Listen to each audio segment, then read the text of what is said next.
Growing your hair out can be frustrating, but there are ways to speed up the process. First, change the way you wash your hair by washing it no more than 3 times a week with cold water. Gently pat it dry, and avoid brushing it while wet.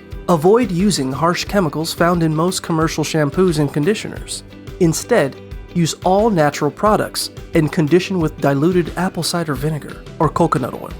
Try using natural styling techniques and products, limiting the use of heating tools and chemical-filled hairsprays. Use a hair mask once every 2 weeks to repair damage and promote healthy growth. Protect your hair from external damage by covering it up in the sun, pool, or polluted environments.